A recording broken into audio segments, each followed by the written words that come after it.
Hey guys, welcome to Sit Down and Shut Up. Hope you guys are enjoying your Evo Final Sunday. I won't spoil anything, but it was a hype set, hype top 8. So we got D4, let's bring him on.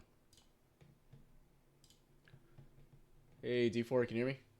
Yes, I can hear you. Can you hear me? Yes, I can. How you doing? Awesome.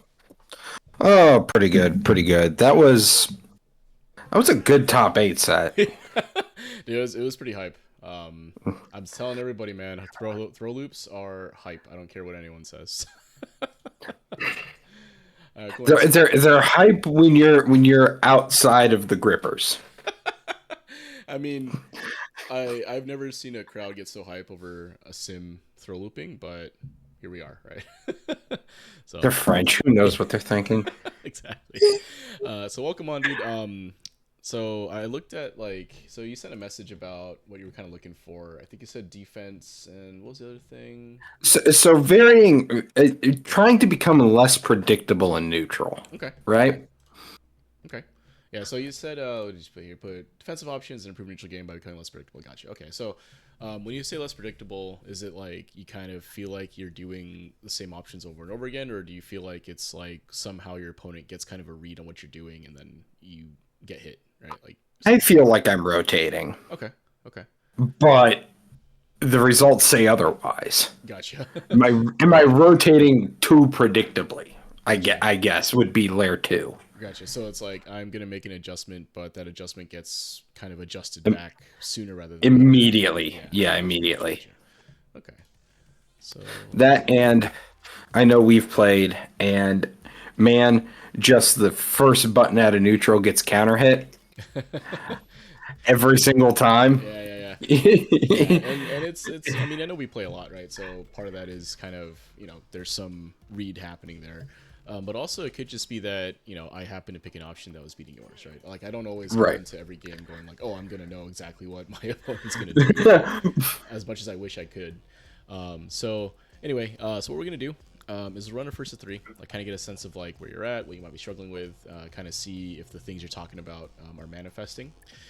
After that, we'll do a little replay review. So we'll take a look at one of our games, and we'll also take a look at one of the replays that you had sent me. So you sent me some replays earlier, right? So we'll take a look at one of those to kind of get a sense of like what's happening at recent games. You said these are a BLKO set, right? So Yeah, so it was my worst BLKO set. okay, okay, good. I mean, not good that it was worse, but good that we'll have stuff to talk about, right? That's the idea. Yeah, yeah. If I picked all the perfect sets, there'd be nothing to talk about. Exactly right.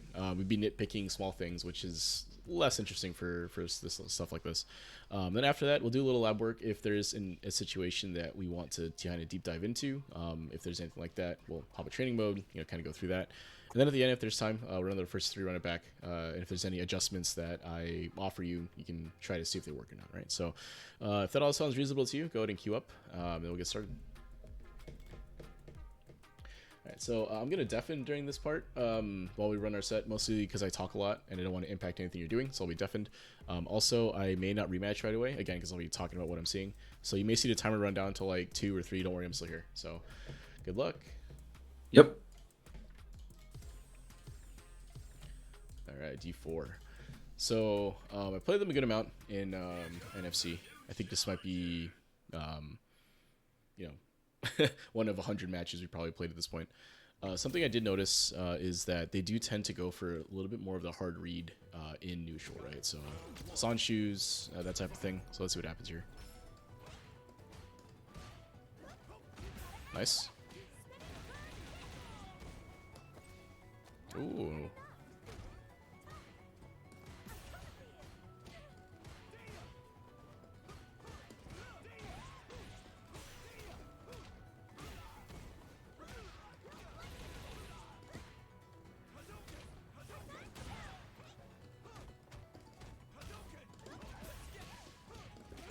Now that it burned out, it's a little bit tougher. Reversal. Oh.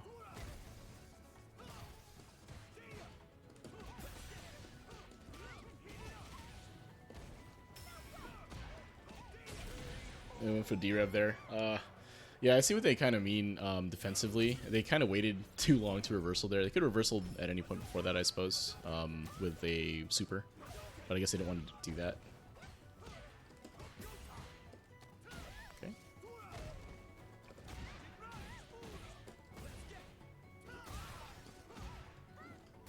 Oh, that's nice. Hard read.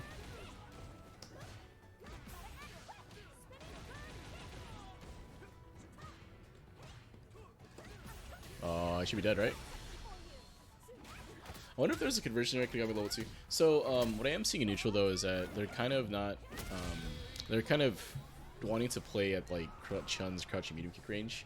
And I think she can play a little bit further with stuff like fireballs, control some space, and, like, the Sand Heavy Punch to try control space. And using that lock speed.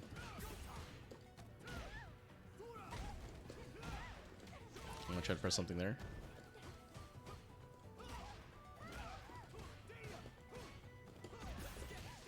Uh-oh. I was wrong.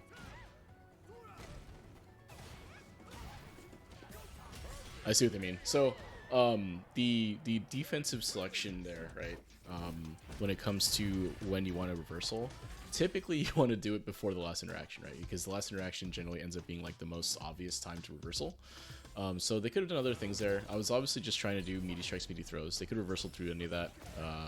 They didn't have super, obviously, right? So, or I don't know if they had level 1 or not, but they used level 3 last game, right? Some whiffs. Good challenge. Oh.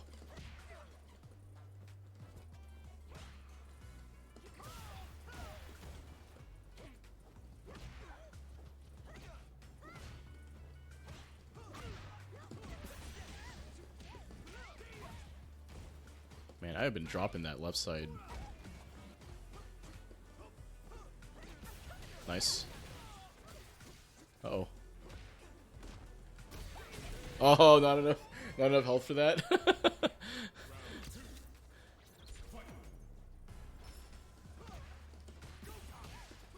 I tried to press her.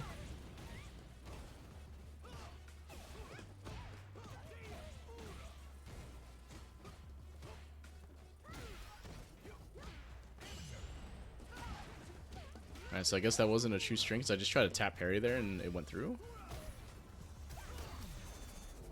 That's probably supposed to be a D-Rev, would be my guess there. Wake up DI is usually not something you want to do against a Ken anyway. But I think, again, the neutral game, it can kind of come down to, like, spacing, right? So you can kind of see them whiffing buttons. So if I kind of walk up in this space here, let's see if they whiff. That's good fireball. Yeah, see? Okay, they got hit a couple times, so they went for the DP there, right?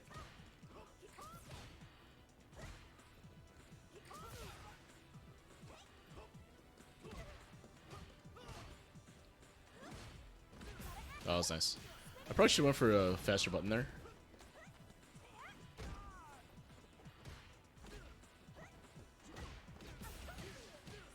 Nice. Nice, nice, nice, nice. So I can see why they go for that jab into low there. I think they do that counter. Oh, that was good. That's a good check.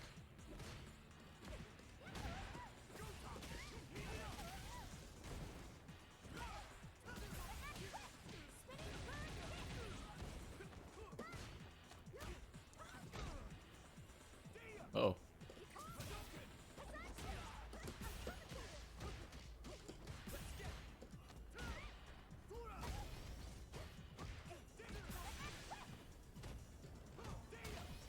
Oh, don't do that. No.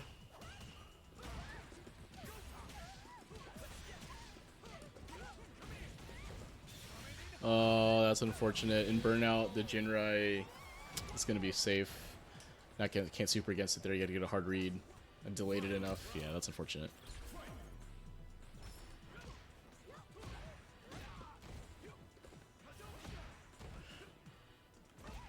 So I think the issue they're running into here is that they're whiffing, right? So if you whiff buttons like that, like the spacing maybe doesn't make sense to press. That's what causes the sense of you getting counter hit a lot. Oh shit, that was nice. Dropped.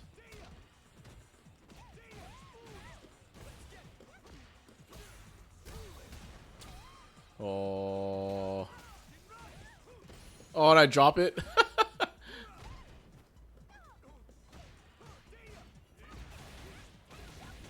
I can't believe I dropped it. Damn. Okay, so I think I have an idea what's actually happening here, and I think it has less to do with, like, offensive rotation and more to do with, like, spacing, so let's talk about it. Hey, buddy.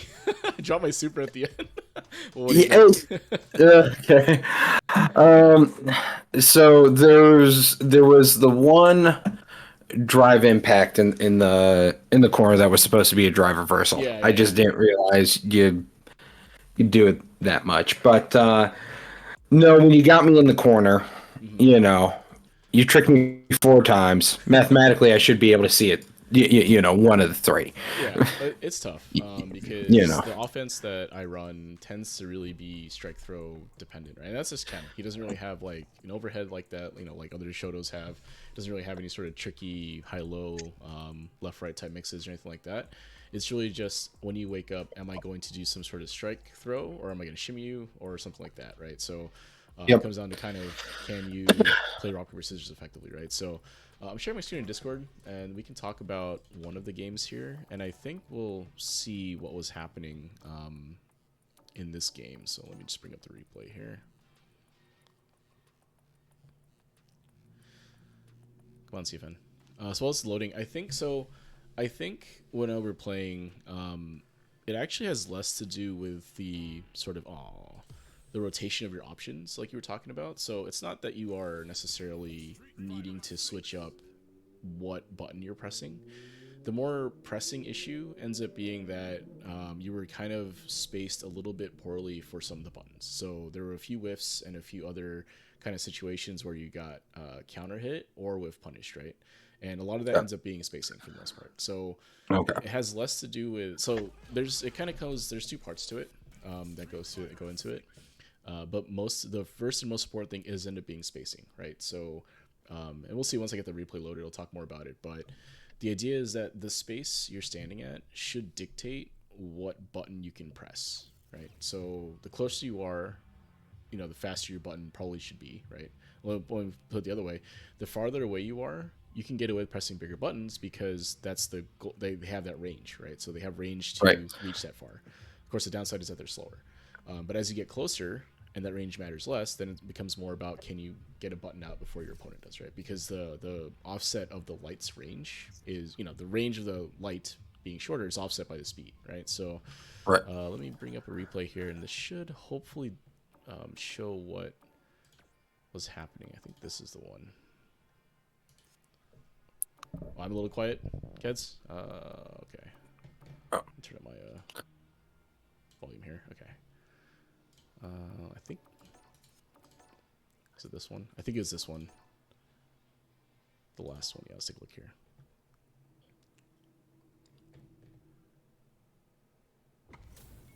All right.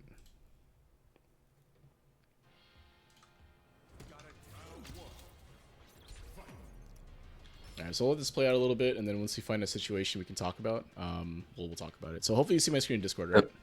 Yep. See your screen. We're all good. All right, so good fireball there, right? Obviously, you're controlling space. Here is distance where you can throw the fireball. I would have to hard read for a jump, so that was good. So right there, right? So if we compare the distances from when you threw the fireball, right? So this one is within range, obviously, of my stand heavy punch. All right, so this one's a little close, right? But if you look at the first one you threw, so if you take note of like the distance between the characters here, Yep. and if we look at when you threw the first one, right? So this is a little bit further. It's about a person's width. Yeah, about a character width, right? And that makes a difference because if you look at the oh, come on, there we go. The distance here, right? Like my stand heavy punch won't reach from here, right? Like it'll be a little too far. Now there's some extension of your hurt box here, a little bit, so this might be pretty close, But when you decided to throw it here, right? I'm out of range to press. So you decide to throw it, and I'm still out of range to press. So in my mind, I'm not really willing to press my button yet, right?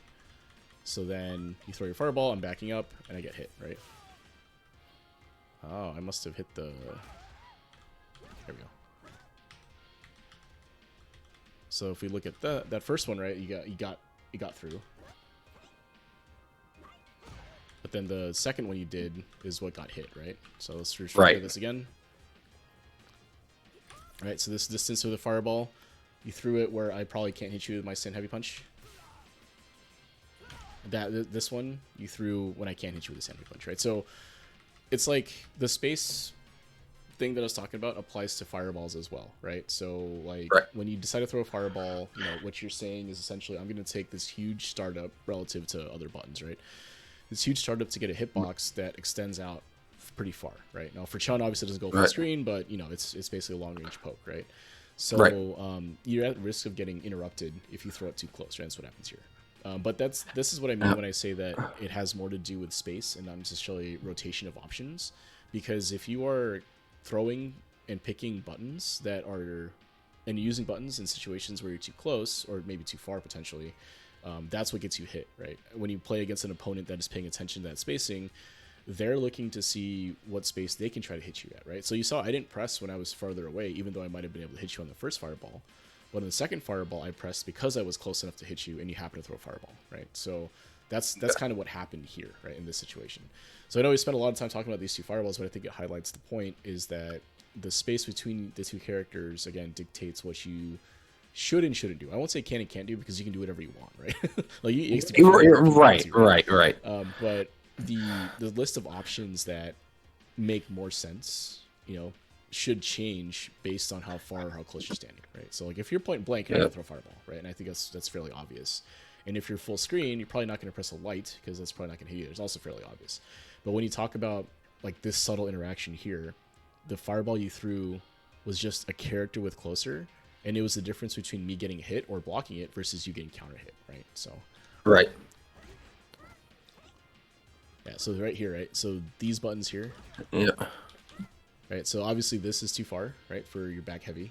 It's unlikely that you would get anything here. That's fishing for a low forward Okay, to so punish. you're trying to punish me whiffing something here, right, potentially. Yeah. So, yeah. I mean, if this was a hard call out, totally fine, right? So, and this is a space where I might have pressed, could be, right? But I like not to, right? So I'm trying to see what, this is game 3, obviously, but I'm seeing more of what you're trying to do in this game, right? So press the buttons here, right? Preempt here, trying to catch me pressing, and I don't, right? Yeah. Instead, I wait for you to press, and then I whiff punish you, right? So what I'll talk about here, and you've seen, I don't know if you have seen it or not, but the Footsie's Trilemma thing where they talk about, you know, cover attacks and that type of thing. Have you seen that at all from High Fight? No, I need to look it up, but so I'll talk about it briefly here. So and this will explain kind of what was going through my head when through this, right? So after I block the or after you get hit here, right, there's a little bit of stuff happening, right? And then I whiff punish, right? So what happened here, right? So to explain kind of what was going on, I'll kind of give you a brief overview of like the Footsie's triangle, right? So the idea is that when you're playing grounded neutral like this, in order for someone to land an attack, right? Let's start with there. So I want to land my attack on my opponent. I have to walk into the range, like I have to walk into the range of my button, press my button, hit them, right? So the term for this is called a hit attack, right? So you walk up, press the button, right? Very, very straightforward. I think like people understand this concept pretty easily, right? I want to hit the guy, so I got to walk into my range and hit them, right? So to counter this, right, as someone's walking forward, what you can do is press your button to stop them from moving forward into the space of their button, right? So you see that a lot happen all the time, right? You try to walk up, someone presses a button to try to stop you from walking up. And this is called a cover attack, right? So you're covering the space that your opponent needs to take up in order to land an attack, right? So from there, if your opponent is always walking up, you try to cover attack, right, and stop them from walking up, right? Now, the next thing is if your opponent only is doing that, right? So they're only trying to stop you from walking up, which is what you were doing here, right? You're trying to stop me from pressing my button in space. The counter to that is to whiff punish, right? So you allow them to press the button, and then you press your own button that would be able to catch the recovery frames and extended hitbox, right? So especially for something like a Chun Chun stand heavy punch, where she extends her hurtbox, right, when she comes out, and there's recovery, right? So what happened here was I waited for you to whiff a button, and then I punished with my faster button here, and that's the whiff punish, right? So that's what happened here. Now, the final thing to bring the whole triangle together is that if your opponent is only looking for whiff punishes, that's when you can walk up and press your button because they're waiting for you to press. And now you just walk up and press your button, right? And then you hit them. So that's kind of the triangle, right? The trilemma that they talk that is referred to, right? So in neutral, what was happening here was I noticed that you were looking for me to try to whiff a button or walk into the space, right? So you're trying to do a cover attack, whether you knew it or not. Like you subconsciously understood that I don't want Juzzy walking into the space, so I'm gonna press my button to get them out of it, right? And what I recognized was since you're doing that, I waited outside of the range of that to waited for you to press a button or induced you to press a button, and then punished it with my own button, right? So that's what happened here, right? And I think like as you see more and more of this game, I think you'll see more and more what was happening in neutral. And to be honest, I think that this is where you might be struggling a little bit because you may be trying to apply one or more of these concepts, but the opponent is countering it with something else, and you're not able to adjust to what the opponent is doing in neutral, right? So you try rotating by pressing different buttons, different timings, trying to do tricky things like maybe raw drive rush, fireball drive rush, you know, the cross up overhead, right? The what's it called, the flying crane kick or whatever. So you try to change it up by doing those things, and ultimately it ends up inducing a little more risk on your part because you have to make a hard read, and your opponent can just adjust, right? Maybe I go for parries more. Maybe I try to cross cut you, wait for you to do those things, right? So that's I think what happens more. So let's take a look at the rest of this game because I think you win this round. So let's see what happens here. But I just wanted to highlight this is because I think this is where the next part of your kind of journey, if you will, is going to be, right? Is this because I think your conversions are mostly there, right? There may be some optimization that you could take potentially. The optimization comes when I can get the hit. Yeah, yeah, right. I mean, we can spend more time on that when you're there, right? But otherwise, I think the other stuff was mostly okay. Mostly some defensive options and defensive options like I recognize I could have gotten you with the ODDP OS multiple times.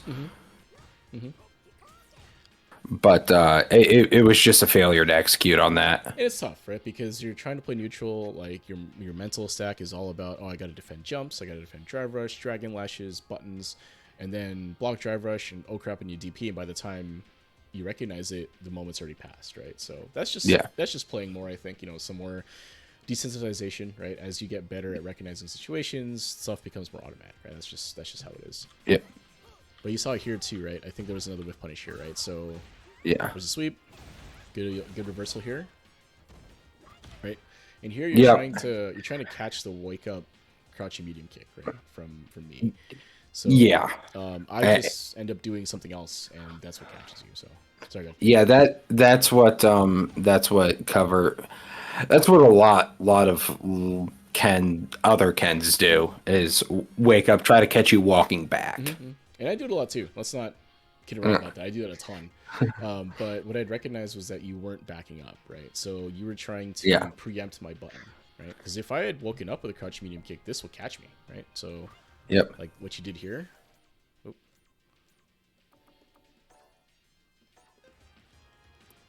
Right?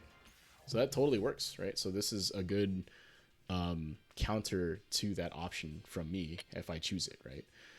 But the risk is that if I don't choose it, you put yourself in a position where you can't get whiff punished, right? And I noticed in this round that you were going for that back heavy to try to catch and counter hit something, right? Because you get a conversion there, if I'm not mistaken. So yes, if I notice that you're doing that, right, then all I would have to do is wait for the button to whiff because that button is pretty stubby. Yeah, it's it's longer than you think, not as long as you'd hope. Yeah. Right. So, I'm sure there's a joke in there somewhere, but we'll leave it there. But that said, this button is really good though, right? 7 active frames. This stays out forever. If I were to press anything, obviously I get counter hit here. So this is a good option for you here. But if I notice that you aren't backing up, right? So again, for most Kens, the reason they would do the wave crouching medium kick is because people will shimmy or back up mid-screen, right? Because they're afraid of the Ken reversal, right? For better or worse. So if I notice that you're not backing up, which is not something you do, right? You don't actually back up a ton. You just kind of plant and wait, which is totally fine, right? I have to adjust to that, right? And my adjustment here is to wait for you to try to get me, right? And I just punish you like that, right? So now, obviously, I'm not confirming it into anything I should be, but I'm able to land those punish counters, right? Those whiff punishes. And Yep. that is dictated again by me recognizing that you want to prevent me from walking up and pressing a button, or in this case, waking up with a button, right? So you want to stuff whatever I'm doing, or you want to preempt what I'm trying to do there, right? And if I recognize that and stop doing the thing that you are countering, I can instead apply the counter to that, which is to wait for you to whiff and then whiff punish it, right? So but yeah, I think that's probably more or less what's happening for you in a lot of these games, and we'll take a look at the replay too on the other game. But I think if we were to kind of address this, I think things get a little easier for you. So let's see the rest of the game here. Right, so good control of space here, right? So far, knife hand, fireballs. You know, I am having a bit of a difficult time trying to get in. All right, that was good. Right, caught me walking back after you pressed your button there.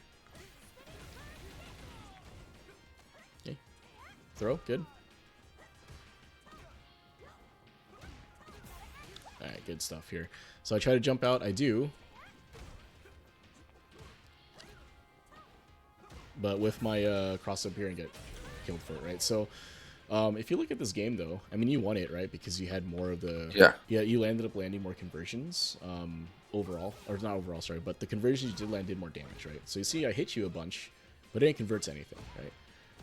Like, if all these were converted into combos, right? That's a little bit... I'd be dead in a half. Yeah. But here, right? You watch the rest of this game, right? You land a conversion here.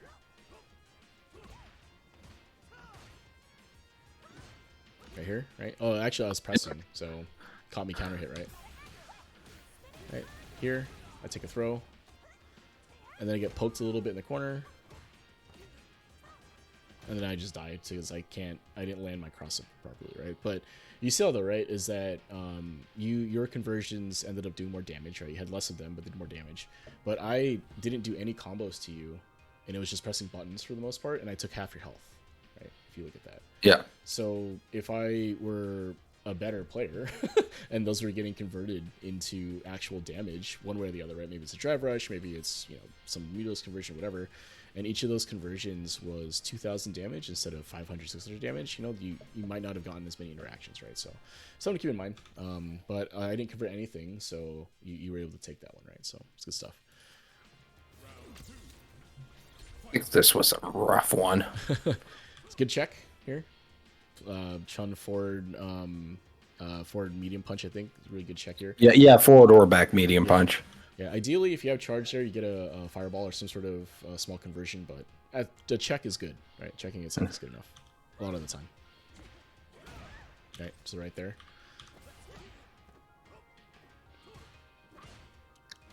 Right, so I hit you, I back up, and I expect you to press a button here. Right. So I didn't actually like whiff punish you here or anything like that. It was more of me pressing the button at an appropriate space. Right, so from this point right here, I back up. And then right here's where you press, right? So if you had pressed your crouching medium kick, let's see if that lands. Because you pressed the light here, right? So yeah. Right, so the crouching medium kick would also get hit. Counter hit in this case because it hits the startup because it's a little bit slower because my button's already coming out. But the idea there would have been, had you tried to press a button that was slower, it get counter hit. And if you press a button that's faster, that might not reach, it gets punish counter, right? And that's what actually happened, is that you get punish counter here because the light comes out and I hit the recovery. Yep. Right? But that's not some special reaction from me. That's me pressing a stand heavy kick at a space that makes sense to do it, right? Like I'm okay. Right, I'm not predicting you're gonna do anything. Well, sort of, but I'm not like, oh, I saw the light and we're punishing the light, because you can see that's not what happened here, right? I pressed and then you pressed a frame after that, right? What actually happened was I pressed the button at a space that made sense to press it. I tried to land at the tip of the range. I backed up to try to do that. And since you have been so eager to press a lot of those situations, that's why I did what I did, right? I reacted to your neutral tendency to press after you blocked something or got hit. So I backed up to a space where I could press this big button and just let it rip, right? Okay. So that's what happened here. And if you look overall, right?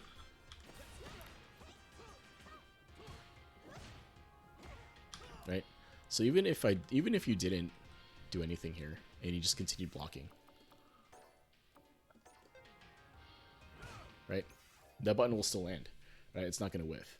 So that situation allowed me to kind of press that button, and it puts you in a position where it's hard to deal with because the button's already coming out at that point.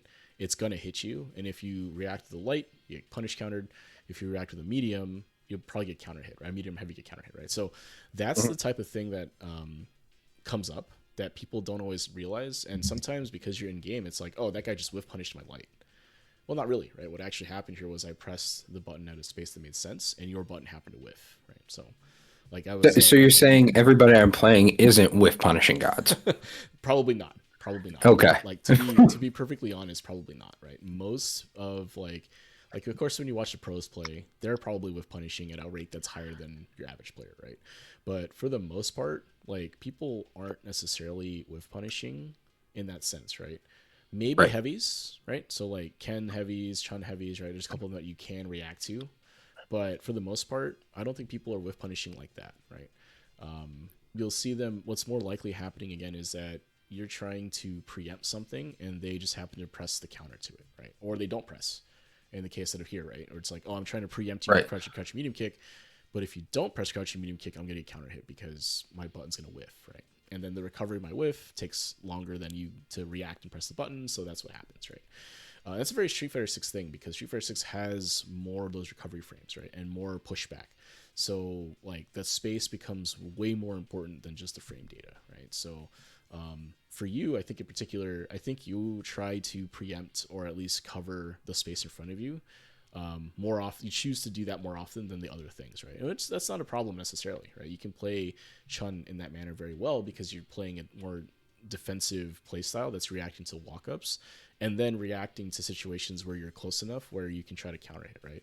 And that's why I can't get you with crouch medium kick because you don't back up. You just wait and plant and then try to apply pressure with your buttons, right? And I think that's totally fine. I think it's actually pretty good.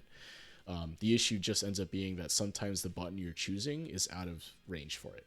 And because of that, it whiffs. And then if I happen to notice that and delay my press, then you'll get hit by it, right? And that's really, I think, the thing that's happening for you. So, right. So I end up getting whiff punish there. Unfortunate. Right. So here, again, just me pressing at a space that makes sense, right? And you can see this is not necessarily a counter hit. You pressed at 2 frames after I did. It's just It's a long button, and 2 frames. Yeah, 2 frame distance, right? But this startup is like 10 frames or something, right? It's something long. I think I was expecting a Jinrai for some reason. Okay, fair. Is it smart? Probably not, but I mean, you made a read, and I respect that. But you have to remember that from this distance, Chun's stand heavy punch goes like past Ken here, right? Like her fist will go into like his right oblique here almost, right? That thing goes pretty far. Yeah.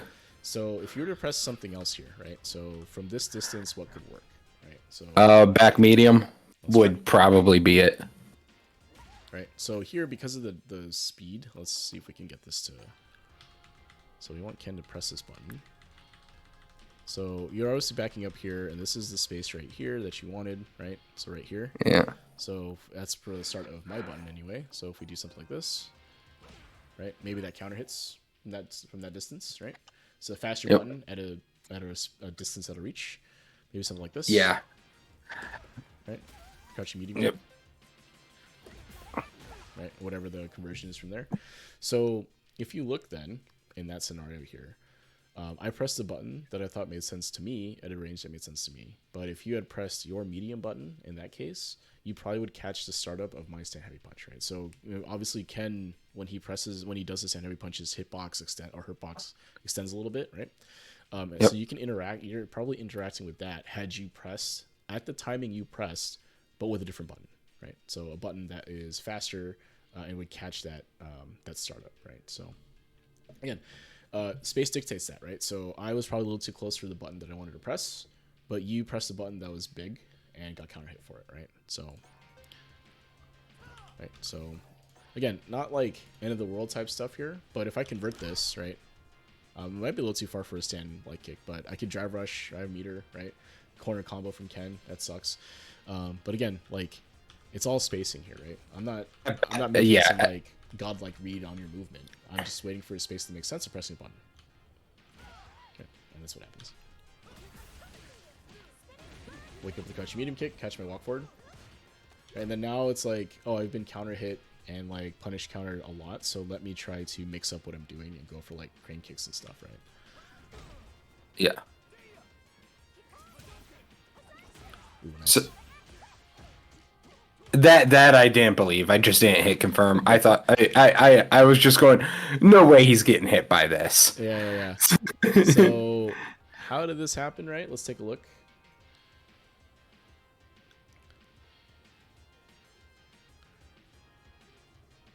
All right, so you hit me, right? Yep. There's the counter hit.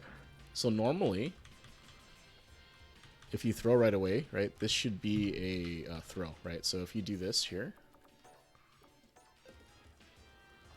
right? Oh, It's not a throw. I was 2+. It's at a I was rating. 2+. Yeah, plus 10, right? So Yeah, I what was is at. the walk? Yep. Right. So I'm assuming you knew that. I didn't know that obviously here, but I'm assuming you knew that that you're 2+ for that throw, or you wanted to go for a walk up throw, or it was like you weren't sure that I got hit, right? One of those. It was a complete misread. Okay. I tapped it because I thought you would be, you'd either block it or do the ODDP option select, and then just keep blocking or try to parry it or something like that Gotcha. get the throw. Okay. Sounds good. You, I think that's reasonable. you, Yeah. No, I mean it's like yeah. but it was a misread on the confirm. Yeah. So that all said, though, I do want to talk about the situation because I obviously don't know that that's going to be the case for you, right? I didn't know that you misconfirmed it. Like I just see I'm getting Right. hit, right? So the defensive option I chose here was a delayed jab. So after the hit, oh no, sorry, I mashed jab here. So defensive option, I ended up mashing jab here, and probably because I was getting hit, right? So my guess here is in my head, I was thinking that if you're gonna continue the combo, I can try to mash jab, and it'll probably work. And if you try to reset with the throw, it'll probably hit you, right? And that's what happened here. But it had more to do with sort of the weird interaction between you not quite confirming, going for something that quite didn't work out, had a gap, and me mashing against that, right? So Yeah. does it make sense for me to do? Maybe, right? If you, again, go for some sort of cheeky reset, cheeky throw or something like that, like with a walk up, and you're not doing something like that's more frame perfect, I mash against it and it happens to hit you, right? That's what happens here. So I'm taking a kind of a risk here, right? Because if you were to continue your block string, it's likely that I would get hit, or depending on how plus I was or plus you were, nothing may come out. So let's see. So if I continue with the jabs here, right? Obviously, I can mash against that because I'm getting hit, right? So it doesn't matter that that's happening. And if you go for some sort of reset there again, that is fake, then I may be able to catch that, right? So on my part, if like you hit me, that's it, right? I'm just gonna take the combo, I'll mash through the first 2 hits, nothing happens, I'm getting hit, then that's it, right? So does it make sense for me to mash there? Maybe. I don't know. I was just pressing it to see what would happen, to be honest, and I got away with it, right? So. I mean, betting on me dropping something is a pretty safe bet every now and again. Well, it's like that's what I tell people is that like when you're getting hit, right? You can try to delay tech through it or delay jab through it or mash through it, because if you're getting comboed off, that doesn't matter anyway, right? It's not like it's gonna do anything. But if they drop it or leave a gap to try to reset you or something like that, then you may hit them and interrupt them out of that, right? So sometimes it's worth doing, right? So don't confirm that. Okay. Oh, so this burnout was tough. Yeah, that was an execution error on my part. Yeah, I think it was supposed to be a yeah. So it's not a huge deal as far as execution, but what I think was a little bit tough is this. Right? So this into this drive rush here probably doesn't make a ton of sense to do, right? I think that burnout is not worth it in this situation. No, if I got the juggle combo, so they're standing medium back heavy into the launcher, I could end in the level 3, and I think it might have killed. Okay. Because it does like 45. Okay. So that's fair. If you burned out here for the kill, then I think that's fine, right? And it was execution issue for the level 3. I have no issue with that, right? If that's the decision you made. Obviously, you drop it, so it's a little different. So Right. Yeah. but in a situation where it doesn't kill, potentially you do need a meatless conversion there. So we'll leave it there. I think that's good. Oh, here's And that was me, because at this point I do not recall you not going for a follow up to the Jinrai. Mm-hmm. I know I'm wrong after watching this replay. Yeah, no, it's tough because in burnout, it's now safe, right? So I can bait supers with this, right? So you're burned out. Yeah, so I was buffering, going, okay, he's either going to hit me with the low to keep the pressure up, or try for the overhead to kill. Yeah. And then the option I ended up choosing was neither and bait the. Yep. Yeah. Yeah. And again, that's more of a Ken Jinrai and burnout thing, right? Because he gets to have that in burnout, so it's a tough mix to deal with. Because again, everything is safe, right? So you have to make a hard read. So again, if I did any of those options, like if I went for a crouching medium kick to follow up, went for the low, went for the overhead, if I did any of those, super would blow me up, right? No question. But I did end up choosing the one option that doesn't, and then you have to go for it, right? And that's just is what it is. I mean, that's the game. Yes. Yeah. Right. So right there, right. So this was actually pretty close, I think. So after this, right, I don't hate that. I think that's pretty close. If I went for my button there, it probably gets hit. But then I end up with punishing instead, right? So again, no conversion on my part, unfortunately. But, I'm landing these hits though, right? So, yeah. Good sweep. All right, so here, right, how did I hit you here, right? This is an interesting one. So what happens? I take a micro step forward. Yeah. So you walk forward trying to press a button, basically. Did I press a button? Yep. Yes. Yep. Okay. Here. So why does this work for me, right? So we know I talked about the cover attack thing where you try to press a button preemptively to prevent me from walking up. The one option is to whiff punish that, right? That's an option to beat it. The other option is to walk up and press a faster button to stuff it, right? So that's something that you can do if you have a read on your opponent's rhythm, right? So what I had noticed was that when I'm kind of in this sort of space, you feel like you need to press a button, right? And you do. In this case, you press your stand medium or your forward medium punch, right? The knife hand. So I end up pressing and preempting a little bit with a slightly faster button, or maybe not faster, but I press a fast-ish button sooner, right? A little bit sooner than you're probably ready for. Right here, I'm pressing it now, right? So I try to walk up and stuff your medium button. Because you're already coming out. I had 2 more frames before mine came out. And it had to do with like the space, right? So as we kind of get into here, right here, right? In my head, and I don't know how true this is for you, but in my head, this is about where you want to press your button. Like you like to press the button when I'm this close, basically, right? Around here. Maybe even like a little bit closer, right? And you're trying to react to that. So what I do is I walk up and press a fast-ish button and it stuffs it, right? Because it kind of plays with I'm trying to mess with your sense of timing in neutral to when you want to press, right? Or it's like, oh, this is where I like to press. Oh, I got hit. And then I get a small conversion off this. But what happened here again was that I applied a specific counter to the cover attack thing that you've been doing, basically, right? So, you've been trying to cover with like the back heavy punch and the forward medium punch, which are both great buttons for trying to do that, crouching medium kick, that type of thing. But in this case, I walked forward more than I had been doing the last 2 rounds, and then pressed the button, and you kind of react to it a little bit late, 2 frames, not a ton late. But it was a little bit closer than you were expecting me to press, and that's what causes the counter hit there, right? So that is another. So would you say this is a further adjustment to the previous adjustments you've made? Mm-hmm. Because here, that was roughly the same range as when I was in the corner and pressed the standing heavy.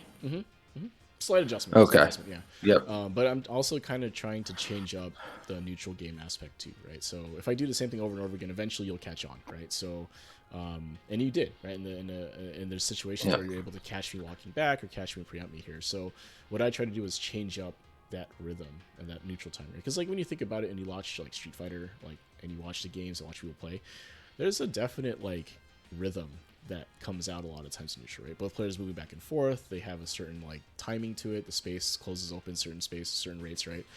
If you watch the game long enough, you'll get a sense of like what that rhythm is between these two players, right?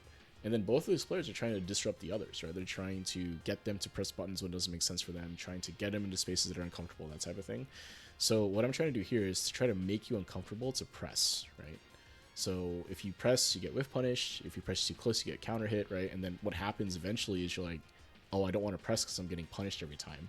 And that's when I walk up throw, right? Or I walk up and do big buttons on you that are like, you know, cancelable or like hard to punish, right? Or hard to take care, hard to deal with, right? So that's kind of what's happening here. I'm just like messing with your sense of the neutral timing, right? So again, this is an adjustment to what you've been doing, right? The difference is that I'm applying a slightly different counter to the same kind of idea. It's the same idea though, right? Good tech. Oh, unfortunately, I literally said to myself when I did that, that's the stupidest thing I could have done. Yeah. Well, to be fair, it was a panic. yeah. But to be fair though, that range here. So after this,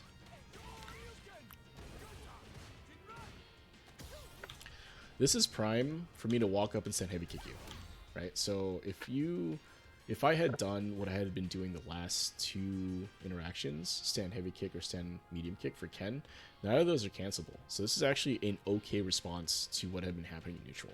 Like, I know you said it was panic DI and all that, but in reality, right, if we take a look at what had been happening, right? I do this.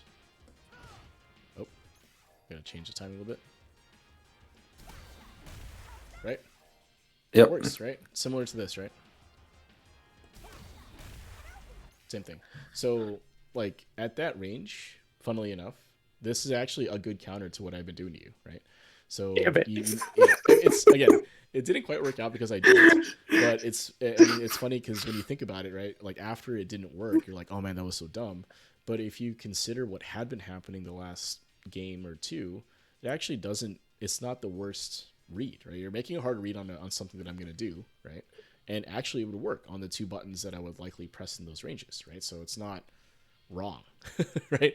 I tell people like most decisions people make in game is not necessarily wrong. It's just not as correct as other decisions, right? And sometimes hindsight's 2020. Like, if I had pressed that stand heavy kick into that, then it'd be great, right? You obviously get a punish counter DI here and a combo from that. So I just want to say that I don't think it was wrong or dumb. I do think that it might not have been correct for what happened, but it was some level of correct because if you consider what I had been doing and you make that DI adjustment and I continue doing what I'm doing, you actually get a punish off that, right? You get a reward for landing that. So again, not necessarily anything is wrong. It's just varying degrees of correct, right? So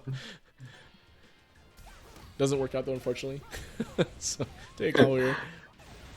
So this is a good reversal timing, right? So I think like, and I was saying this on stream, is that reversal timing wise, you know, don't wait till the last interaction to reversal, which you had been doing previous games. This one you reversal a little earlier, and I think it's fine. Good overhead. Good stuff. Unfortunately, I was looking at the wrong super bar. yeah, you had like, oh no, no level 3. Yeah.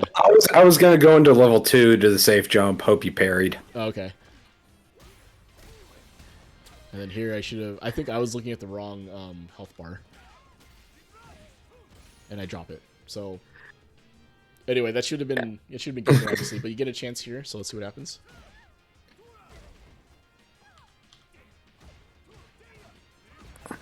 Alright, so it actually was pretty close. And then I just matched DP here, right? Yeah, I was. Yeah. I delayed the second jab.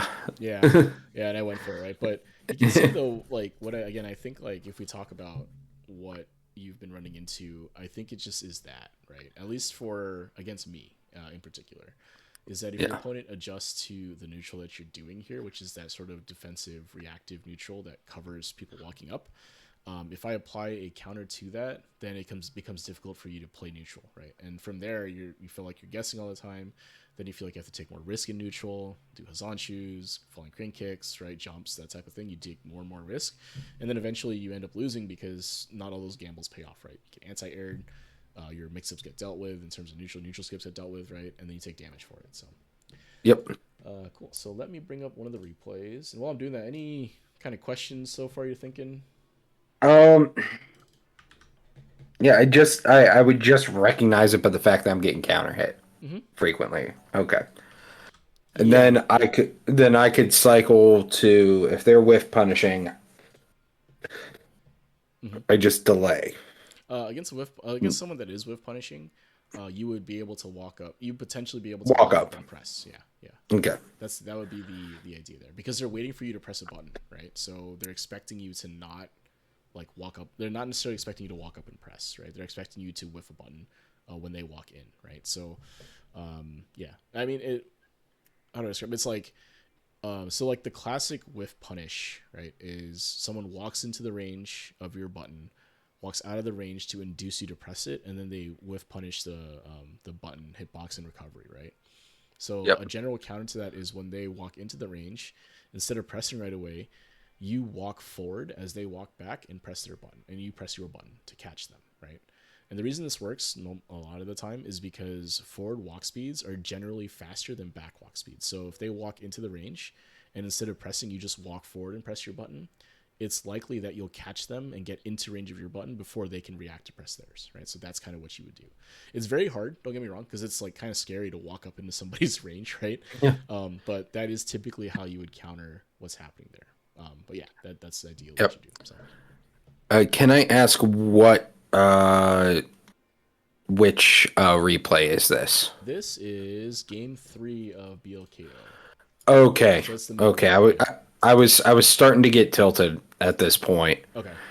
So let's take game 2 then. Maybe that's better. Well, I mean, either way, it doesn't really matter. I'm just saying, state of mind wise. Okay. Let's take this one Yeah. then, and we'll see what was happening here. Now against Ed, it's a little tough. Obviously, modern Ed, they do have all the access to all the flickers and all that stuff. So let's see what happens here. I think it should be a good one. This is BLKO, right? So Yeah. yeah, nice and sweaty set. So if I recall correctly, this Ed did a lot of just straight backing up because he has better buttons in that mid long range than I do. As he drive rushes in. Yeah. So let's talk about what happened here, right? So let's see. All right, so you try to throw a fireball, gets counter hit. Yep. But then what happens here is you press a little late after the hit, right? Yep. And it was a sweep anyway. Yeah. So you press this and you press late, right? Now imagine, and this is something that happens for a lot of people. Imagine if you had pressed right away, right? So. Right. So, Okay. Right. So your idea there to sweep to catch, I'm assuming, because to catch a walk back, actually would have worked had they gone for that button, right? So one of the things that happens to a lot of players, and they don't notice this a lot of the time, like when they talk to me and we see it here, is that they don't press timely. And what I mean by that is that there's always some sort of gap between the recovery and the action, right? So if we take a look at what we just did here, if I mashed sweep and the sweep came out right away, right? You see there's no gap. No gap in the frame meter, and it catches what they're doing, right? But what happened here for you, right? There's the recovery. 1, 2, 3, 4, 5, 6 frames before you press your sweep, right? So if there's an intentional delay, I think that's totally reasonable also. Like that's why you'd end up delaying it. But if you're going to delay like that, you probably wouldn't want to delay a big button necessarily. Yeah. But if you're trying to sweep right away out of that situation, right, you may not have noticed that you had more time than you think to press, right? So what I tell people is if in your mind you want to press the button after this happens, like I've decided I'm going to sweep here, potentially mash it or press it sooner than you think, right? Sooner than you think the recovery is. Because remember, SF6 has a pretty big buffer window, right? Of like 5 frames. So 4 frames pre-input plus the 1 frame perfect, right? So if you mash here, right, which I was doing on the replay takeover, your sweep will come out frame 1, right? And that makes sure that there's no gap, because I think, and you see this a lot, at least I've seen a lot, is that players are doing the right thing, right? They are making the right read, or they are doing the quote-unquote correct option, but they're getting hit, and it's because they're not pressing on time.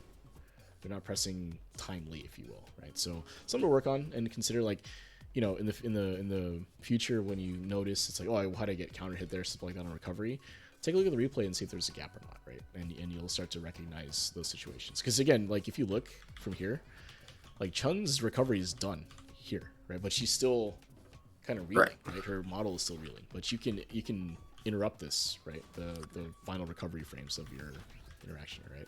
So, you know, just something to keep in mind. All right. Okay, I like that. So this is good, right? This is ideal for what you want to do here. You're trying to get a control space, right? You threw a fireball. Ed did not react to this. They parried. Or they didn't do something after this, right? They parried. You got your space. You walk up some more. You range your button, and you press it, right? So this is textbook how to get into range and press it, right? Because Ed here was not interested in pressing a button in that situation. So you just walk up and press your button, right? Now again, like, does it lead to anything? No, in terms of like damage or anything like that. But I'm way out the corner. Yeah, at the corner, and look how far back Ed's getting a pushback, right? So I'm gonna put my mouse cursor on his back shoulder, right? He gets pushed back half a character model off that, right? So you gain a good amount of space. I wouldn't say a ton, but you gain some space off that, right? And now you're in a position here where even though you're minus, if you do your back heavy punch and he does like a flicker here, you might catch it. You don't, and he doesn't. That's totally fine. But you know, that thing you were talking about, that could work from that situation, right? So that I just missed it. Yeah, no reaction. That's okay. This is a whiff. Yeah, that was a whiff. That is a terrible habit I have. Of yes, because what people see one of the whiff buttons and they dash in. Yeah.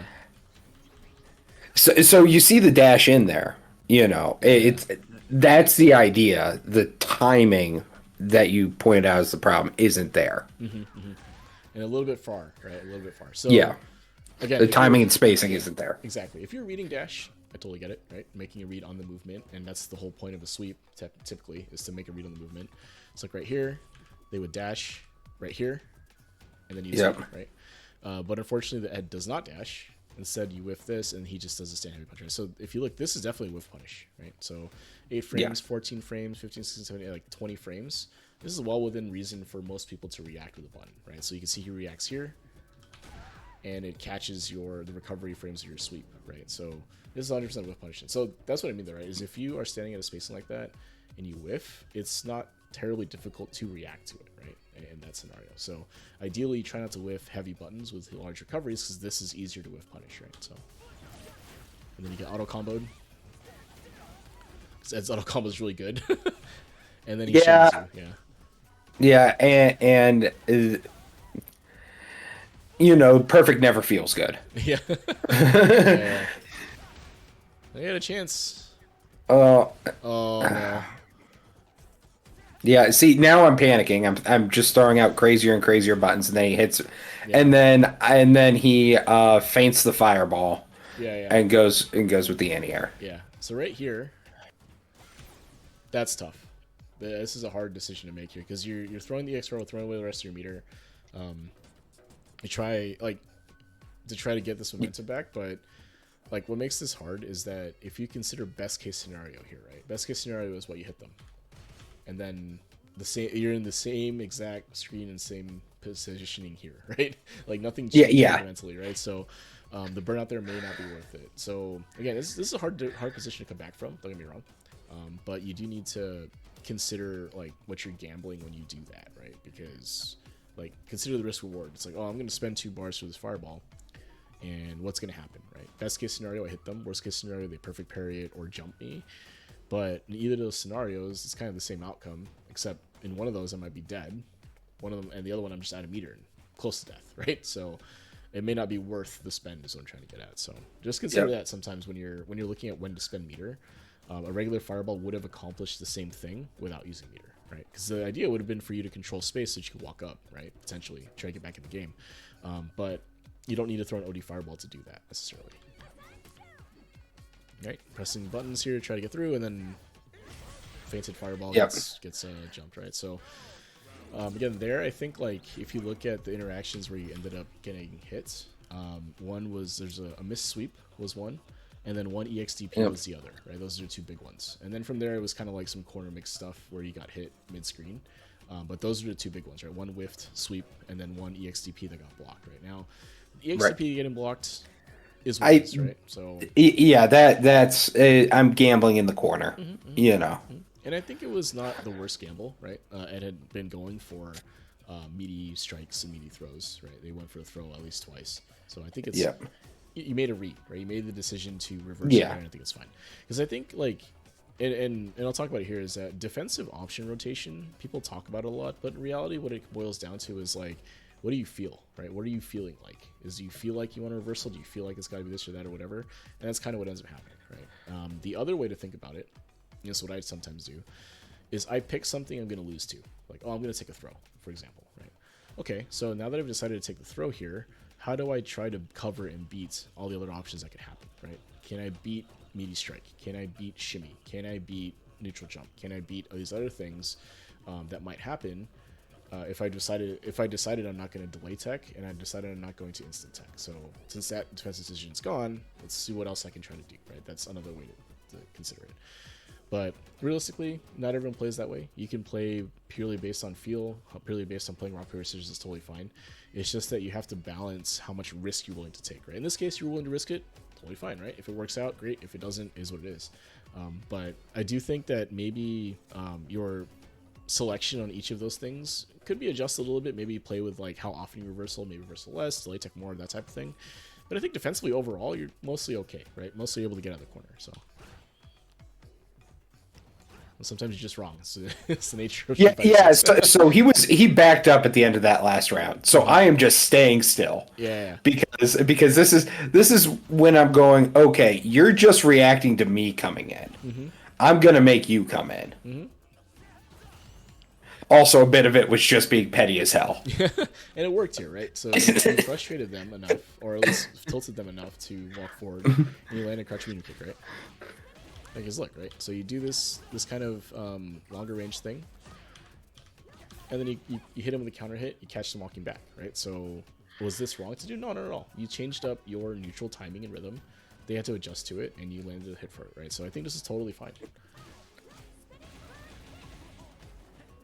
Right? So he derevs here. Fortunate. Yep. I mean, I had not gotten him in a knockdown state to see what he would do. Yeah. And you went for I went for a grab. Grab, right? Pretty conservative overall, and he derevved. It's fine. So now you're like, I don't want to deal with flickers anymore, so I'm going to stand further away. And unfortunately, he makes a hard read, right? And so the problem is, throughout this entire set, I did that fireball at that range a couple of times, and got DI'd. Instant level 3'd multiple times. Yeah, I got modern multiple times.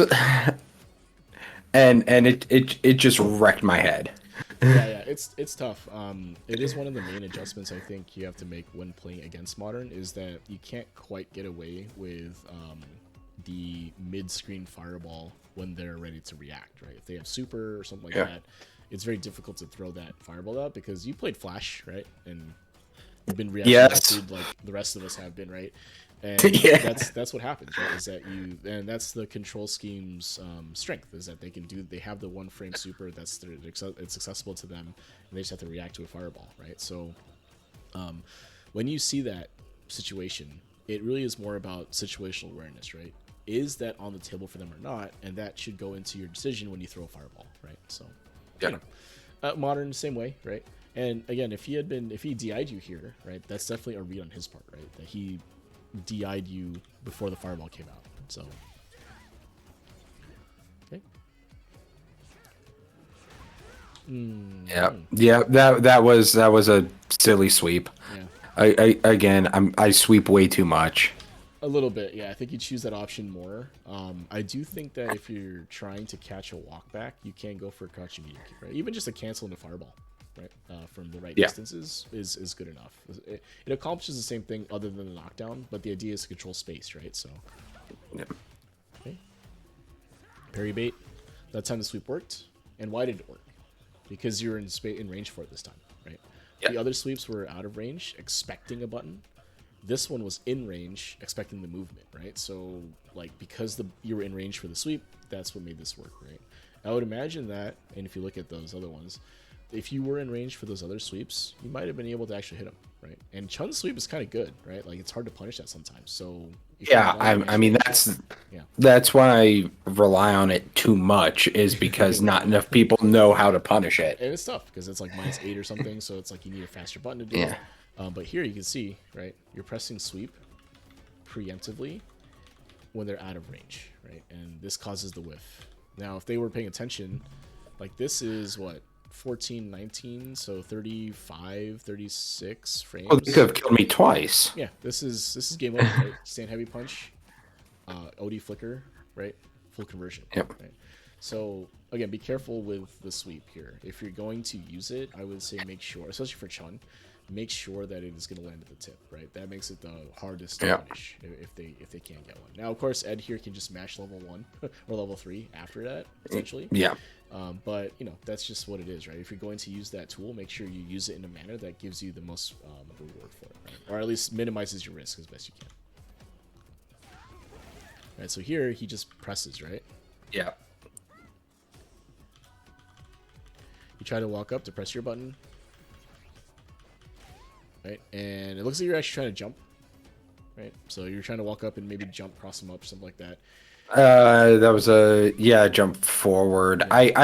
I think because I was pressing forward, I think I just when I saw motion, I instinctively hit jump. Yeah. And just and just still have forward because leverless. Yeah. So the funny thing here though is that this would have worked, right? So the idea here is if you were to jump from right about here. Oh, maybe a little bit. That's a little too late. Right about here. Right. You actually, I think you land on them. Yeah. Right.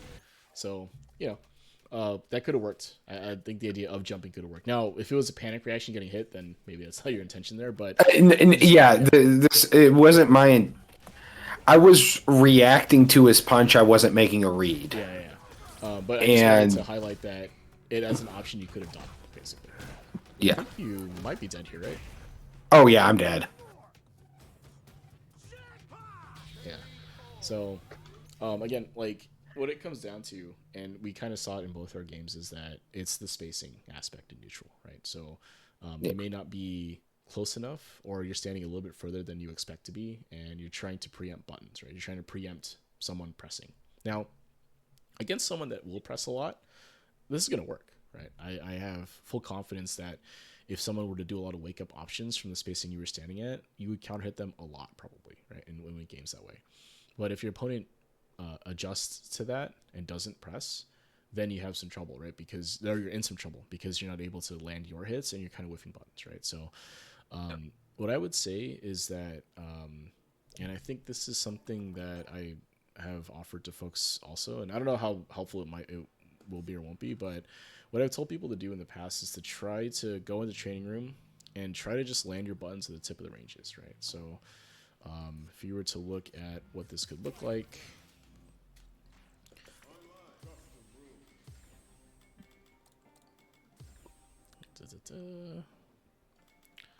so I'll change to Chun just to give you an idea. So this is something that I think can help when it comes to that, is that if you look at the actual space your buttons. So like when you talk about like neutral for Chun, right? What buttons come to mind? Probably this stand heavy punch. Probably this one, crouching medium kick, right? And then this one, right, the forward, right? These would probably be the main three that you're pressing the most. This one's pretty good as a cover. I honestly neutral jab. Yeah, this is really good. Neutral light. Yeah, this is really good too, right? This goes pretty far. So this one, and potentially this one, right? Yep. So what I would do is, and this is just to help help you with understanding the spacing is I would try to land these buttons at the tip of the ranges, right? So like I don't know Chun's ranges that well, but if I look at here, right, do I think Stand Heavy Punch will reach, right? No. Here? Reaches at the tip, right? And look how far this is. Right? Yeah. Reach at the tip, right? So obviously, again, for Stand Heavy Punch, it's not like the best button in terms of cancelability and all that, but you're winning neutral because you're hitting me from like a mile away, right?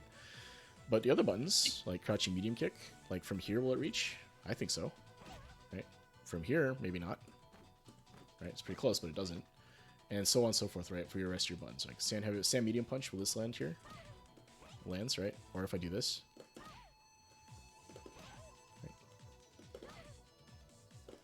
Right, something like this. Right, so like, can I land this button at the tip of the range, right? And what this is going to help you recognize is that the space between the characters is what actually matters from when you can press that, right? So getting an idea and sense of when you can and can't press based on the spacing. And if you land on the tip, what that really means is that it allows you to press it at an optimal range for the button and reduces your risk of getting hit, right? Because if I try to land this at the tip, like this button at the tip, it's hard for an opponent to deal with this, right? If I'm able to consistently get from this spacing, it's hard to deal with, right? But if I'm up here and try to press it, I'm going to counter hit every day, right? Like they're just going to press, and it's likely that they're not going to whiff right from here, right? Yeah. And similar for all the other buttons, right? You know, these buttons here and all that stuff, right? So that's what I would maybe spend some time on, is to try to understand those ranges a little better, right? And similar for the buttons too. Like you use sweep a lot, so be good at landing this at the tip, right? Like, is this going to reach? Yep. Yep. Will this reach? No, I don't think so, right? So whiff. From here, probably, right? So, like, getting a sense of that will help when it comes to the space aspect. You'll start to recognize spacings that make sense for buttons. From there, the next step would be for you to do this while moving, right? So if I reset this and I start doing this, can I move back and forth and land the button at the same range, right? So move, hit, right? Move, hit. Move, if I press from here, it's probably going to whiff, right? But if I move here, hit, right? So do it while moving, right? So you're in control of adjusting the space, so you try to do it while you're moving, right? So that gives you a sense of like how fast the space closes so that I can press my button.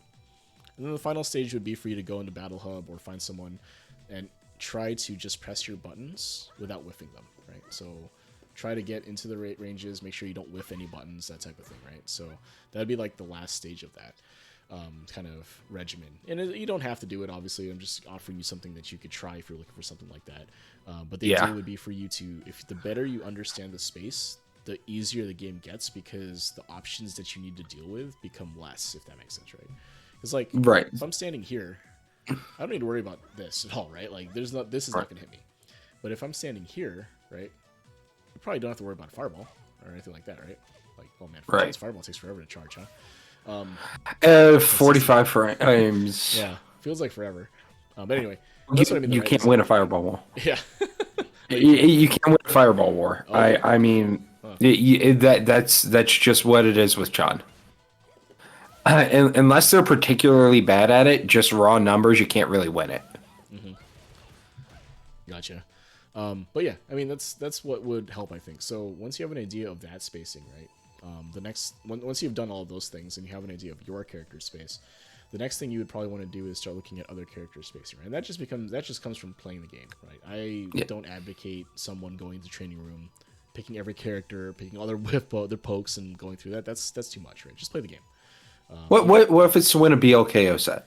Well, in that case, what I would do is find someone that plays the character you're going to play, and play them a bunch, right? Okay. That would be my advice to that. If it's for BLKO, shoutouts Fight Rise. If it's for BLKO, that type of thing, and you're trying to scout and do that, my suggestion there would be to check replays and then play someone that has that character, right? So most of the time, not all the time, but most of the time, most people play characters within there's some familiarity, like, between everyone that plays like a certain character, right? Like, if once you play one Ken, they have certain things that they do. Maybe they don't do everything, but there's a Venn diagram of things that all Kens do, right? Like, they all press crouch, medium kick, they all press standing heavy punch, all that stuff. So you can have a sense of like the common things. Now, obviously, if you're playing someone like that plays outside of that, it's different. But to get a sense of like the most commonly used buttons and pokes, just play the game, right? Play ranked, play against everyone in Fight Rise, Newbie Fight Club, like play against a bunch of characters, right? You'll learn it eventually, and I think that's more interesting and fun than going to training room, right? So yeah, that's what I would start with, is that, because I think once you get a sense of like the space to make sense to press buttons, I think you'll start to recognize where it's like, oh, this is gonna whiff, so I probably shouldn't press that, right? Or yeah, I have a question when it comes to my buttons. mm-hmm. Now, with the different character models in the game, how really different are their hurt boxes? They're not. Really? Yeah, They're not? they're not. Yeah, Okay. the hurt boxes are consistent. Well, let me rephrase that. The hurt boxes for a character are consistent across their costumes. So, now the animation and like the extra stuff that happens here might be a little bit different, right? So, like, say a Blanca-chan costume, it may change what the model looks like when he does stuff, but the hurt boxes are going to be the same. Well, because for some reason, it might just be me not knowing the range in general. Geef, I can hit low all day, you know. But Sagat, it feels like all of his hurt boxes are shifted back from his core. Some of them are, yeah. Some of them are. Okay. So that was a change actually to Geef last season, was they made his hurt boxes a little bit bigger, right? I think it was like shifted forward a little bit so it better lines up with the model. I think if you look at the patch notes, I think they talk about it. For someone like Sagat, it's tough, right? Because if you look at some of his moves, like his buttons go pretty far. Like the range is actually kind of absurd.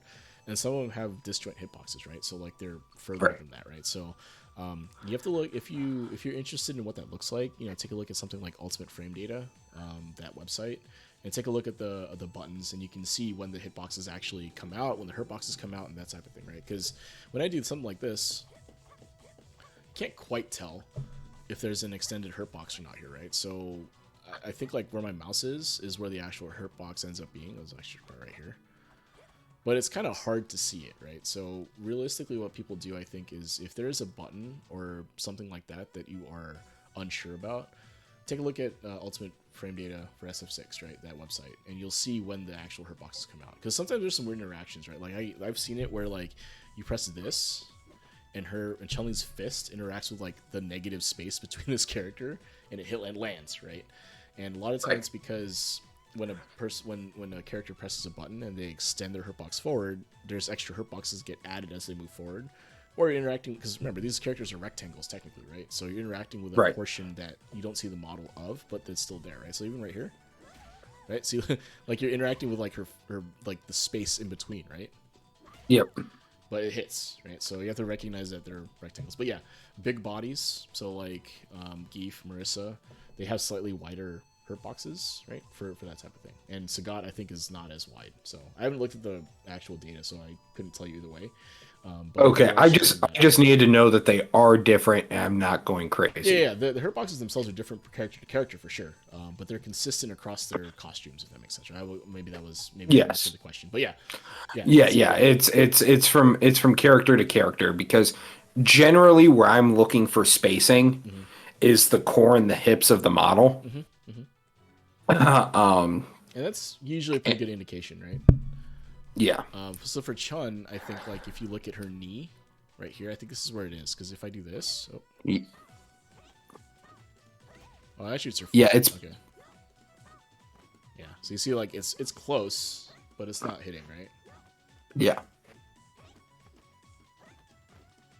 Right. Oh, her model. Okay, that's a weird idol. Her model moved in the idle animation, but yeah, I mean, just remember these are rectangles, right? So you know, that's really what it ends up being for the most part. So, but yeah, again, check the website out if there's something in particular you want to look at. But yeah, the models are consistent between, like, a character's model is consistent across their costumes, but it does vary from character to character, right? Big bodies versus smaller bodies. Yep. Cool. So yeah, well, I think that's pretty much what I would say from here, like in terms of next steps for you. Just get that spacing down a little more consistent, and I think you'll be in a better position to take more games. Because like, again, what I was getting you with was a lot of counter hits and punish counters, and maybe I wasn't converting them, but I was landing a lot of them, right? So against someone that would convert, you get less opportunity. So yeah, because I finally got my conversion rate if I get 4 to 5 conversions per game, Hmm. I can win, Yeah, yeah, right? and most characters And can. Yeah, in that case, yeah, yeah. yeah, yeah. So yeah, I I know if I wanted to, I could get it down to 3, yeah. but I want my bleep bloop fun time to stay fun time and not work to a certain point. Yeah, I mean, conversions are conversions, right? The main idea is that Yeah, you win. You need to win less neutral interactions if your conversions are all more optimal, right? So that's really all it is. So all right, cool. So yeah, I think that's really the only adjustment I think I would really want you to work through would be to watch your spacing, because in neutral you don't back up a ton, so that's good. And I think that defensive decision wise, you mostly get it right. You may select reverse a little too often, but that's not the end of the world. Make a hard read is what it is, right? So right. cool, man. So what do you think? You got time to run it back? You want to do another set? Yeah, I got time to run it back. Let's do it. Let me invite you to this one. I can look up how much the Browns lost later. Joe Flacco Browns. They traded him, right? They traded him to the Bengals. We don't even have old man Flacco. There's no hope in Northeast Ohio. So bad. And so if I were to make an adjustment that you wanted now, what I would say is that try not to sweep as much is really the main thing. Yeah. If you're going to sweep, make sure I'm going to get hit by it one way or the other, right? Maybe I'll block it, whatever, but make sure it's not going to whiff. That would be Right. the only adjustment I'd make. So, oh no. Come on, man. Got booted the second we connected. It's trash. CFN. Killing me. Are you still in the room? Yeah, I sent you the invite. Okay. But you have the password. Yeah, What the fuck am I talking about? As soon as my Street Fighter logs back in. Come on, killing me. Oh, the universe doesn't want me to become more powerful. Come on. At this point, I need to do it just to spite God. Yeah, there you go. Sending a message. Chud's coming for you. Yeah. Alright, log me in. Come on. Alright, there we go. We got some room invites. Come on.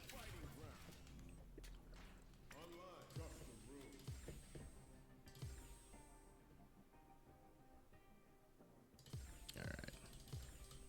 So yeah, less sweeps, less preempts, but otherwise do what you do your thing. I think the rest of your game plan is mostly fine. So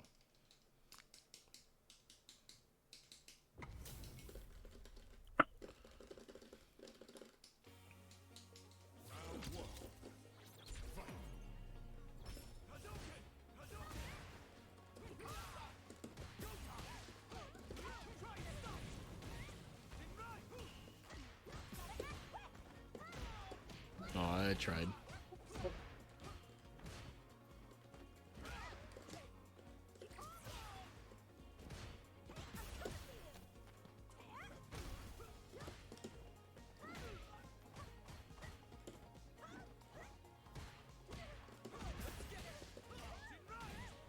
Oh man.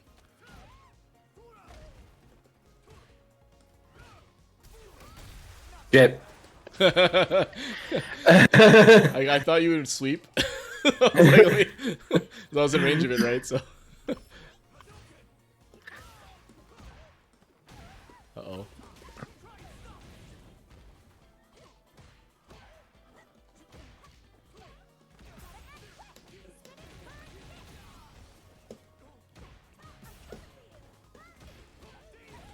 Yep.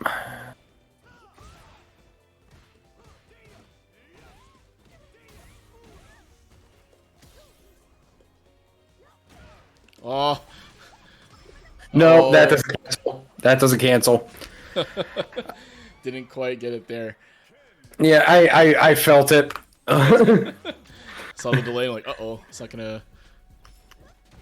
No. Oh, no!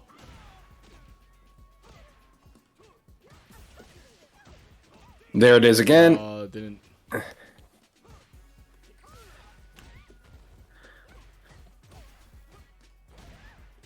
No. Uh-oh. Oh, son of a... I don't know what I saw on my screen that made me think I should EXTP.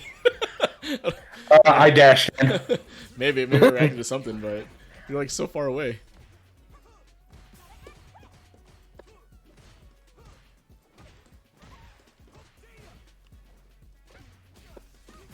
Nice.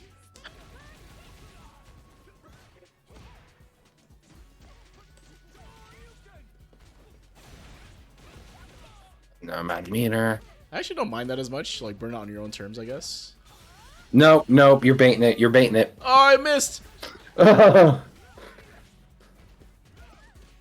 No, that's the safe jump that Safe keeps jump, me in yeah. the corner. Yeah. One of the few of Ken's safe jumps in the corner. Yeah. Unfortunate. You gotta try to defend that by standing, but that's tough because you don't know, right?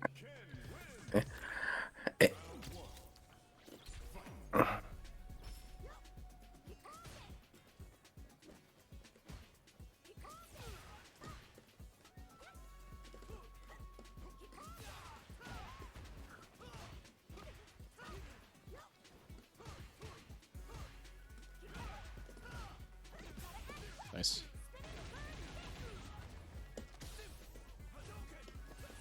Oh, what a check.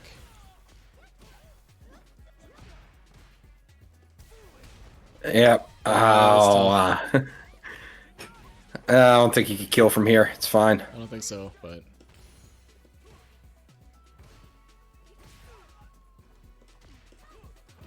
oh, am I dead? Oh no, one round, no. Uh,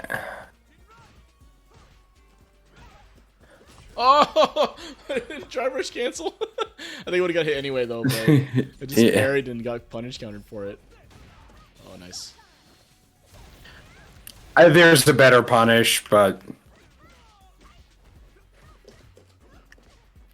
Oh, I tried to DP. It didn't come out and just ended up mashing jab, and it worked. no, that's a pretty much I can't punish with. Yeah, that's Nope, a bit of a space trap from that range. Nice. Oh. Oh! Oh no! I dropped. But that was good though, right? I think you had a better neutral in that one. Nice check.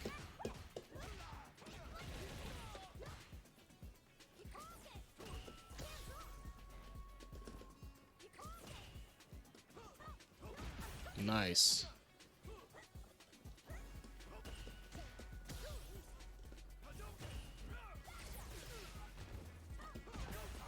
Yep.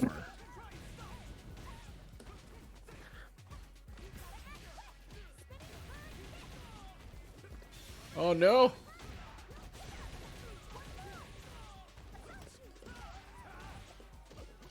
Oh, I didn't drive rush. Dang it.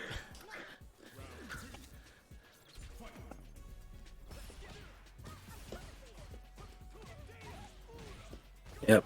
Kept me backing up.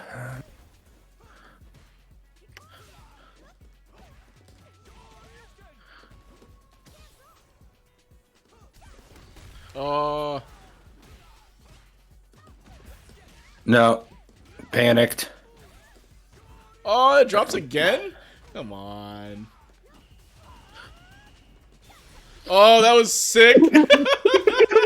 That was sick. I'm dead here, right? That was dope. That was dope. So, but you can see here that if you make a hard read like that, it can work. So there's nothing wrong with playing lightly, obviously. It beat me, so that was dope.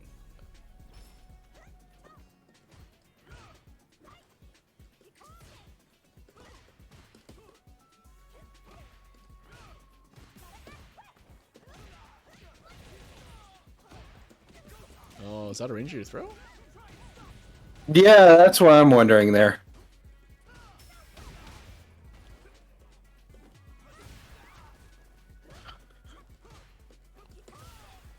Oh, that low crushed.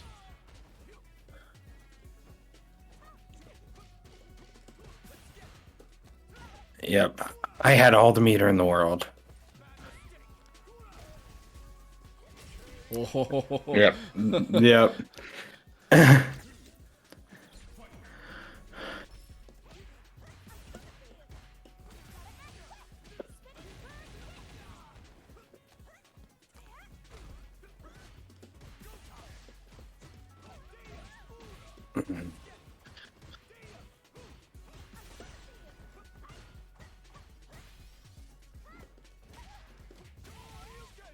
Yep.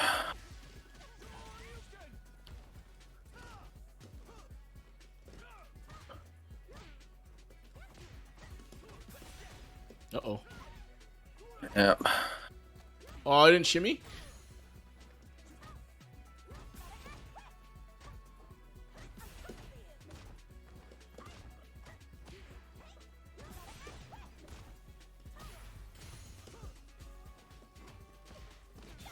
Oh, that was sick. I tried to back up the block and it that was nice. That was nice. That was nice.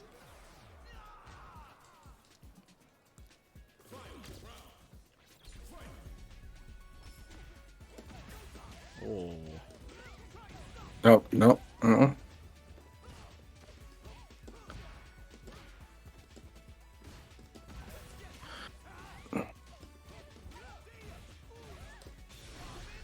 Oh. Yeah, I got a super here. My meter is Yeah.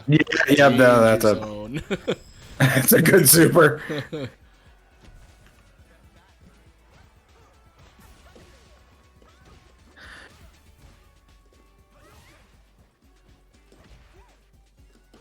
Oh, no cancel? Oh, Yeah. caught your block. I was trying to catch that with the light. Is that a frame trap? I don't know. I don't think so. Okay, then I'm just pressing it too late. Yeah, it might be a little late. I don't think so, because Ken doesn't really have a lot of those frame traps without plus frames, so. But you saw, like, I think you were being a lot more conscious about when you were pressing, right? You were trying to not Yep. press when you're too far away, and it's like, oh, I'm confident that it'll land when I press. You saw the result, right? I mean, yeah, there were some drops and stuff you took advantage of, which is exactly what you need to do. But if you look, like, the number of interactions I was able to kind of steal and win was less, right? Like, I had to work Yep. a little bit harder neutral. I had to make sure that you were actually whiffing the button. I couldn't just kind of freely press, right? So, and the corner's a little tough, obviously, because you can't adjust space anymore. But I thought your neutral game was way harder to deal with, right? It was difficult for me to try to get in. You were doing a much better job of not whiffing. So, and you saw that, right? Like, you just made a Yep. little bit of an adjustment, a conscious adjustment to not whiff, and the results were pretty obvious, right? You took a game pretty convincingly, at least one of them. The other one, yeah, there's some stuff happened, whatever. But you know, like, I think your game plan is now a little bit more consistent and like solid, right? It's a little more what's the word? Less volatile overall, more stable is the term. So good stuff, man. Yep. Well, that's it. Anything Thank else you. before you wrap up? And you too, viewer, can get this level of neutral and this short of improvement by paying $19.95 to Juzzy. Checkmate out to cash. Yeah, I'll put the PO box down in the description below. All right, man. I appreciate you coming on, dude. If anything else, dude, feel free to ping me anytime. I'm always around. So, but Oh anything no, else today? I really do appreciate actually pointing something out and saying, no, can't press there. Yeah, it's tough because it's like sometimes you don't get punished for it. Sometimes you just get away with it, and you don't recognize that like it might not have been the correct thing, but it worked, right? So it's hard to say it wasn't correct because it worked. But Yep. against someone that is paying a little closer attention to that stuff, it may not work, and you don't know why, right? So yeah, good stuff, man. So yeah, I'll just wrap up on stream here, and if anything else, just ping me on Discord, man. Appreciate you coming on. Awesome. Thank you. Thank you for having me. Yeah, have a good one. All right, folks. Thanks for tuning in. Sit down and shut up. Like D4 said, you can send a check, $19.95. It's made out to cash. All joking aside, I run this through the Fight Rise Discord. So Fight Rise is a fighting community focused on Street Fighter 6. They do bi-weekly events through their through One Fight Stand series. It's a bi-weekly bi-weekly 7-round Swiss tournament. It's rank separated, so if you're worried about ranks and all that stuff, don't just come out, have some fun, play some games. It's always a good time. You also do community showcase events through their One Urge to Fight series. If you were looking at the previous episodes that have been done for that, take a look at twitch.tv/FightRiseFGC. You can take a look at some of the previous sessions that have happened for that. They do charity streams once a year. I've done commentary for them. It's a great time. It shows off the community. You get to see the Fight Rise stats mod and all that good stuff. I'll also plug BLKO here. So BLKO is a league format for Big League KO. It's a league format for Fight Rise, basically a 8-person pool from you fight in 7 rounds of round robin. All first to fives. You play 2 matches a week over the course of a month. Flexible scheduling with your opponents. It's rank separated as well. The season's going on right now, so it's a little late to sign up, but there will be a season probably sometime in the summertime, I think. I'm not sure exactly when they run it, or exactly all the timings that they run it, because it depends on the TOs. But yeah, you get to run a 7-round round robin with people of similar skill level, right? It's a rank separated thing. And then the top players from each pool get to go in a playoff bracket, right? They get to do postseason, and then we stream, I think, the top 6, something like that, right? So it's a good time. There's cash prizes for each of the pools, so it's if you're interested in any of those things, please join the Fight Rise Discord. Take a look at that for the next season. If you're interested in coaching or a session like this for yourself, please join the Fight Rise Discord. Take a look under Level Up. There are hey Zane, what's going on? What's good? There are threads for the coaches. Take a look at the pin messages, and you'll be able to schedule coaching for yourself. I'll also plug the Newbie Fight Club. Yeah, I'm already doing the wrap up, bro. D4 killed it today, though. Speaking of Zane, though, I'll plug Newbie Fight Club. So Newbie Fight Club is a fighting community focused on getting newer players into fighting games, mostly SF6, but other games exist as well. They do lobby nights every Monday, Wednesday, Friday. Mondays are modern nights, so if you want to play modern or interested in modern, take a look at that. You don't have to play modern, but it's encouraged. Wednesdays are the newbie lobby night, so if you're new to the game, want to get games with folks, jump into VC, hang out with us. Fridays is a open lobby night, so people come in and just game. It's usually a good time. They're also every other Sunday, I think they do bi-weekly tournaments. It's usually, I think, Swiss, but they've been doing double eliminations, and they also do a modern monthly. So if you are a modern warrior looking to fight other modern warriors in a modern only tournament, this is the tournament for you. All these things are at the Newbie Fight Club Discord, so join that, take a look at the events pinned, and you can sign up for any one of these. Zane and I will be collabing at some point. I'm assuming we'll be doing some sort of EU training session, so we'll find some EU folks, and I'll wake up in the middle of the night so that I can watch do that. Or Zane and I'll do a first 100. We'll see what's going on with that. That all said, again, I'm very active on both these Discords, so if you're interested in sets with me or want to chat with me, whatever, please feel free to join. And I just want to thank you guys so much for joining and tuning in, spending your Sunday here with me. And with that, I'll sign off. Have a good day. Remember, guys, Zane has the Wi-Fi 10 frame DI, so if you want to lose to that, like me, old man, can't react to 17 frames, let alone 10 frame DI, that's where it is. Thanks, guys.